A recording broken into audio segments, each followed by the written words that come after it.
Well, thanks for being here. As they talked about, the Democrats and Republicans last night finally passed a $500 million, what we call a tax correction, from the overreach we saw in the 2013 session. It's a good down payment, but it certainly doesn't go nearly far enough. And, Minnesotans, as they prepare their tax returns for the 2013 tax season, they're seeing the fact that their taxes went up dramatically as a result of what happened in the 2013 session. And they're not going to see much relief out of just this $500 million tax correction that was passed last night. And we actually kind of agree with Majority Leader Bach that because we are now in the top 5 in our tax burdens in the United States, that's not a place anybody should be proud of. And the $500 million doesn't move us out of that top 5 bracket. We've got a lot more work to do when it comes to providing that tax relief to Minnesotans and correcting the overreach from the 2013 session. And from a MNsure standpoint, House Republicans and Senate Republicans seem to be the only voices here at the Capitol wanting to talk about MNsure. We've got some bills in the House that look at the cost of compliance to the Affordable Care Act for our schools and for our nursing homes. We've got a bill that looks at some of the corrections we tried to do last year to MNsure when it comes to oversight for the MNsure board, when it comes to looking at the oversight of our MNsure program here in Minnesota. And those bills are the only ones that really are out there. We understand Representative Liebling has a bill coming up, but it doesn't go near far enough. And as I sit on the Minnesota House Commerce Committee, we're talking about liquor. We're not talking about the thing that really impacts Minnesotans the most, and that's their health care. So I'm not sure why Minnesota Democrats are afraid of talking about it, but it's time for us to lead and to ask the tough questions when it comes to MNsure. You've seen it in the papers, you've seen it on NPR, you've heard it on NPR, you've seen it on the news. There are a lot of problems, and yet the Minnesota legislature continues to fail to talk about it or to lead on this issue. And then finally on school lunches, I was very happy that on a bipartisan basis we were able to look at the school lunch program for free and reduced lunches. But once again, the House Democrats were late to the table on this. We brought this forward in an amendment form last year, and it was voted down. We have amendments that would actually address the issue that we've been talking about, and that is the payment for free and reduced lunches from this year, from 2013. And that amendment failed. And we're going to keep trying for that, but it's not enough. So we're very happy to work with Democrats in a bipartisan fashion to correct these overreach taxes that we've seen from the 2013 session. And we firmly believe the $1.2 billion in overtaxation deserves to go back to Minnesotans, and we look forward to working with them on that. We do not support putting that money into a vault here in St. Paul for deferred spending so that we can spend it later. That's not the purpose of this. It needs to go back to where it can be the most productive, and that's in the hands of Minnesota businesses and Minnesotans themselves. So thank you. Well, it's encouraging to hear the update from the House and the activity that they've had over there and moving of the tax proposal. And I want to give you a little update of what's happening in the Senate. So, thank you very much. This is really a story about, I think, a tale of two budgets and a biennium. When you look at a football game, you don't say, well, how did the first half go? How did the second half go? Gee, we won the first half. We lost the second half. What we are seeing in the proposals the governor came out with yesterday is an adjustment to a very, very large tax increase. And that large tax increase is still in place. And so we've had an adjustment to that, which, of course, we support, and we would argue should never have been done in the first place, and we support that. And it's amazing to me that we don't have the ability in the Senate to move that along. But we'll see. We'll see what happens. I guess we'll have to check with the Rules Committee in the House to see what the progress of that tax bill is going to be. We'll find out later on. So we think that in addition to the tax increases, we've got spending increases in this budget. And what the governor's new supplemental budget does is increase that spending even more. $160+ million of additional spending, plus the $450 million in deferred spending that is going to be put away for spending later when we need it. These are things that ought to go back to the public. And what we've been saying all along is give it back. Give it all back. Hashtag give it back, right? That's what we need to do. These are monies that the taxpayers of Minnesota have provided to the government. We don't need them. We already have one of the largest budget increases, maybe the largest in the history of the state, and now we're going to spend even more on top of that. The other point I'd like to make is after repeated promises about property taxes, and the governor's saying we're going to raise taxes on the 2%, so 100% will get property tax relief.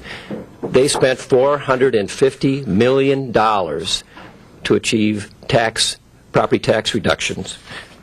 $425 million, I'm sorry, to achieve property tax reductions, and property taxes went up $125 million. That is not even efficient. That's not even good government. But it didn't work. Property taxes went up. A big, huge fail for the Democrats and their so-called property tax relief. 1 out of every 7 cities and counties, only 1, got property tax reduction. I'm glad Senator Sieben lives in one of them, but most of the state of Minnesota did not see property tax reductions. Check your property tax statement. On MNsure, this has been a failure. As Representative Kelby Woodard pointed out, we've not seen any willingness on the part of Democrats to address this. And related to this is that we have, in the budget that did not have any shifts and gimmicks, you've got a $1 billion deficit in the Health Care Access Fund in the tails. $1 billion of deficits in the Access Fund. That money was diverted to go into the MNsure program. Away from Minnesota Care. And the federal government was supposed to come in and shore that up, and now they're saying maybe they're not going to do that. So we have a huge problem. It's not even accounted for in this deficit stuff because it's in a separate account. It's not part of the general fund. So, in addition to paying more for child care because of the child care unionization effort on the part of the governor, we've got a weaker K-12 system. We're also going to build a $90 million state office building. And as I said, stay tuned on when we'll see movement on the tax bill. We have to wait for the House Rules Committee to meet before we'll have any movement on these major things. So we'll see how long that takes. But that's where we are today. This is a tale of 2 budgets. It's the best of times, it's the worst of times. But it's the whole ball game. And people need to look at the big picture. Huge tax increase, huge spending increase, and lots of waste, and no reform. Now, any questions? Are you guys going to offer your own proposal on the surplus? Well, we have. I thought last week we talked about give it back. Let's give this back.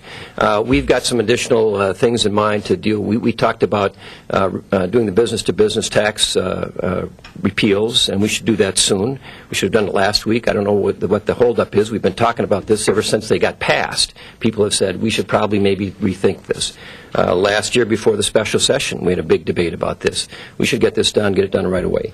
The conformity of the federal tax code is a part of that.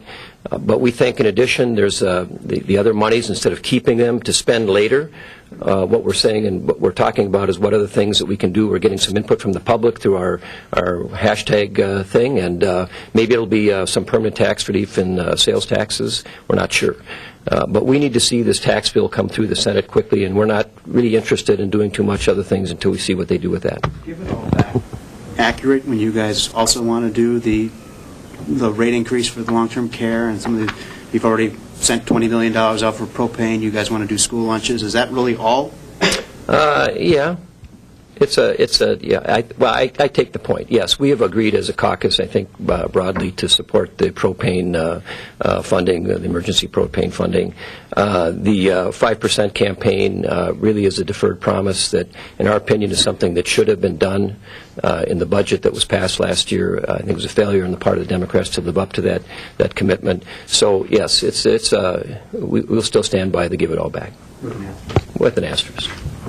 Senator Hann, are Yes. you introducing any legislation to fix MNsure? Me personally? Or anyone in the caucus? I haven't seen a ton of MNsure fixes on either side of this. Yes, I talked to Senator Benson yesterday, and I believe she has got a bill. I'm not sure if she's got it introduced yet, but and there's been things in the House that I think are indicative of what we would like to see. We think there are some things that we can do in the short term to improve the governance structure of the MNsure board and make sure that we don't do more harm by going to active purchasing, for example, or things of that nature. But I think we also need to question the validity of this whole structure going forward. We've got a president who passed a law, and now every month, every week, you read in the paper about, well, we're not going to do this, we're not going to do that. It seems like President Obama is saying, we've got a law, but if we don't really like how it's working, or maybe it's got a bad political effect, so we're going to delay things after the election. So he's just kind of making it up as he goes along.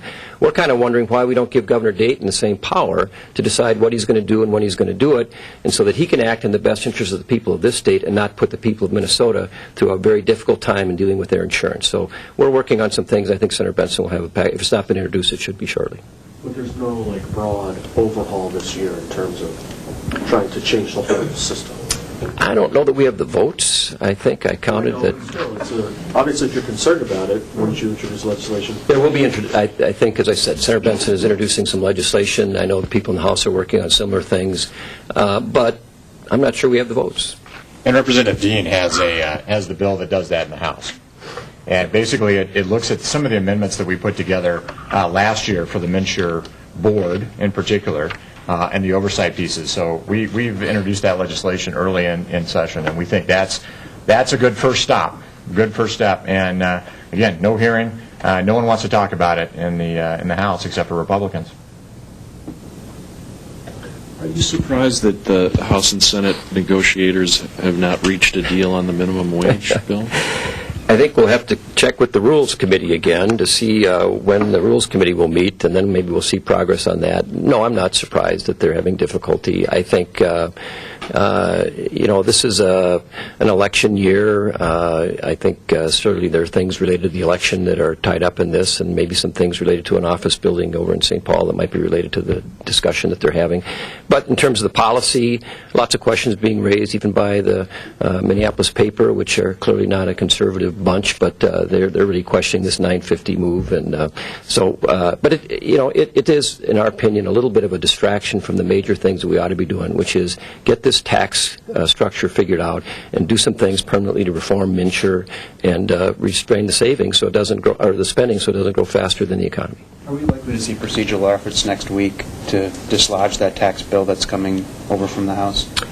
You want me to reveal our strategy on what you did on the propane thing? You forced the issue and got it done sooner. Well, we're thinking about what we can do. We obviously would like to see this done, and we disagree with Senator Sieben and the others who say, well, people can wait. And I haven't done my taxes. Maybe I'm a delinquent here, but I haven't finished mine, and I know a lot of other people haven't. And I think it's important that we do this and act quickly, especially for the business. The warehousing tax hasn't even taken effect yet.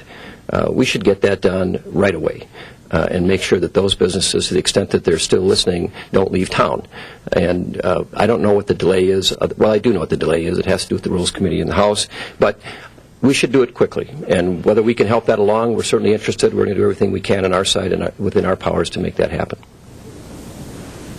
So just to be clear, your contention is that the Senate office building is a bargaining chip for both the tax bill and the... Did I say that? Okay. All I know is that there's a lot of negotiating that goes on in a session. I think we all understand that.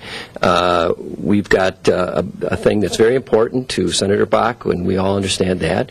And we also have a House up for election that probably isn't a high thing on their priority to spend $90 million to build a big office building across the street. That's probably not a top thing they want to go to an election talking about.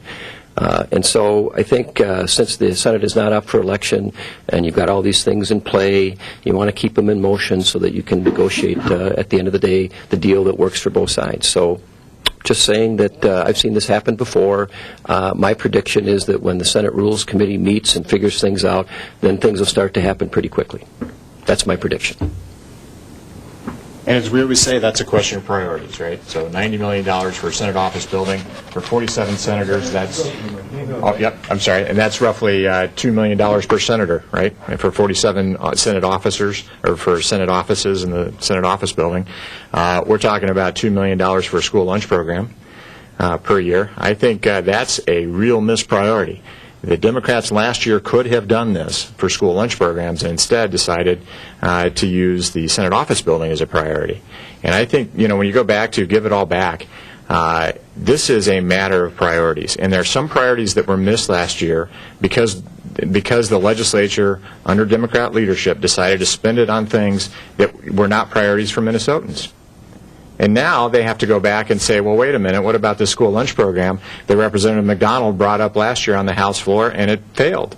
Now all of a sudden it's a priority for Minnesota Democrats after they decided to spend all this money on things that are not priorities for Minnesotans. So yeah, we can't give it all back. There's $1 million sitting in reserve waiting for a school climate center that doesn't exist today. That money could be spent today on school lunch programs as a priority, not sitting in a lockbox waiting for some school climate center that doesn't even exist. Anything else? Thank you. Thanks for hanging around. Appreciate it.